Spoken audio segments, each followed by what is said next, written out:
মোহাম্মদ ইয়াসিন ভূঁইয়া সাহেব। মাহফিল পরিচালনায় আছেন বিশিষ্ট ব্যবসায়ী মোহাম্মদ জাহাঙ্গীর ভূঁইয়া সাহেব। সৌজন্যে আছেন মোহাম্মদ শেখ ফরিদ ভূঁইয়া সাহেব সহ আমন্ত্রিত ওদিগার ওলামায়ে কেরাম, এলাকার মান্যবর ব্যক্তিবর্গ, মুরব্বিয়ানে আজম, বিশেষ করে স্কুল, কলেজ, ভার্সিটি, মাদ্রাসার প্রাণপ্রিয় ছাত্র ভাইয়েরা, উপস্থিত আল্লাহর প্রেমিক, নবীর প্রেমিক ইমানদার ভাইয়েরা, উপস্থিত ওলামায়ে কেরাম, তালেবুল ইলম ভাইয়েরা, আসসালামু আলাইকুম ওয়া রাহমাতুল্লাহি তাআলা ওয়া বারাকাতুহু। যার যত শক্তি আছে ফুল ভলিউমে একবার বলি আলহামদুলিল্লাহ। আল্লাহ আমাদেরকে যোগ্যতার চাইতে বেশি দিয়েছেন, কল্পনার চাইতে বেশি দিয়েছেন। আল্লাহ আমাদের পাপ রাশির দিকে না তাকিয়ে আমাদেরকে নিয়ামত দিয়ে ধন্য করেছেন।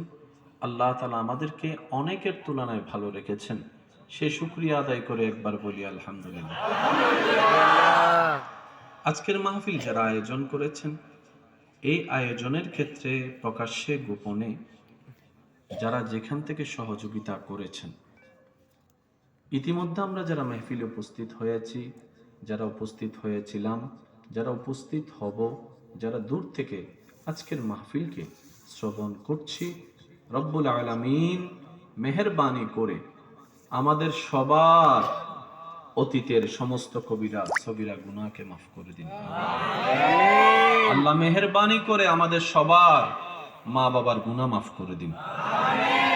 আমাদের যত আত্মীয় স্বজন এবং এই এলাকায় যত কবরবাসী এই মুহূর্তে কবরের কঠিন আযাবে কষ্ট পাচ্ছে, প্রত্যেকটি বান্দার দোয়ার উসিলায় আল্লাহ দয়া করে প্রত্যেকটি কবরবাসীকে আযাব থেকে মুক্তি দান করুন।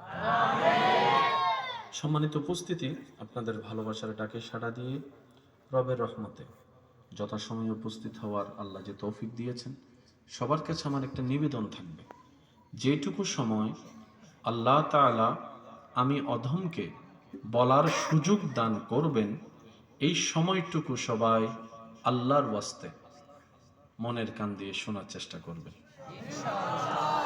আমি অধমের কোনো শব্দ, কোনো বাক্য, কোনো কথা কাউকে গ্রহণ করার দরকার নেই, তবে আপনার ঈমানি ভাই হিসাবে আপনার কাছে আবদার করে একটা কথা রাখবো, প্রত্যেকটি কথা মনের কান দিয়ে শোনার পর নিজের বিবেকের আদালত দিয়ে নিরপেক্ষ বিচারক হয়ে বিবেচনা করে দেখবেন, সঠিক যদি মন লাগে গ্রহণ করে নেবেন, ভুল যদি মনে হয় বাদ দিয়ে দিবেন, কোনো সমস্যা নেই।